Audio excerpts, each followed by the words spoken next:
Hi friends, எல்லாருக்கும் வணக்கம். Time இப்போ ஒரு 4 மணி. இப்போ தான் மழை விட்டுச்சு. இங்கே தொடர்ந்து ஒரு 2 மணி நேரம் எப்படி மழை பெஞ்சதுன்னு பாருங்கள். இன்றைக்கி இங்கே மழை வரும்போது 1:45 இல்லாட்டி ஒரு 2 மணி இருக்குங்க. 2 மணிலேருந்து 4 மணி வரையே இப்படியே தான் மழை பெஞ்சது. கொஞ்சம் கூட குறையவே இல்லை. இன்றைக்கி செம்ம மழைங்க. வீட்டுக்கு பக்கத்தில் வீட்டுக்கு முன்னாடி இருக்கிற ரோடெல்லாம் தண்ணியில் மூழ்கி போயிருக்கு.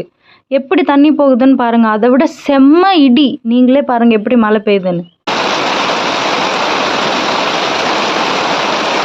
அந்த 4 மணிக்கு மேலே மழை நின்னதுக்கப்புறம் நம்ம வீட்டுக்கு பின்னாடி நார்த்தங்க மரம் இருக்குல்ல, அந்த இடத்துல பாருங்கள் தண்ணி எப்படி இருக்குன்னு. இன்னமுமே வீட்டுக்கு மேலே இருக்கிற தண்ணி எவ்வளோ ஃபோர்ஸாக வருதுன்னு பாருங்கள். அதுக்கப்புறம் வீட்டுக்கு முன்னாடி காமிக்கிறேன். இது நம்ம வீட்டுக்கு முன்னாடி இருந்த கேட்டு. மழை தொடர்ந்து பெஞ்சிட்டு இருக்கிறனால கருப்பாக எல்லாமே உடஞ்சி போச்சு. இதுக்கப்புறம் மறுபடியும் ரெடி பண்ணணும். அந்த கேட்டுக்கு பக்கத்தில் நம்ம வீட்டுக்கு முன்னாடி ஃபுல்லாக தண்ணி. இங்கே நிறைய பேரோட வயலில் நெல் விதைக்க ஆரம்பிச்சிட்டாங்க. அதுக்கேற்ற நல்ல மழைங்க.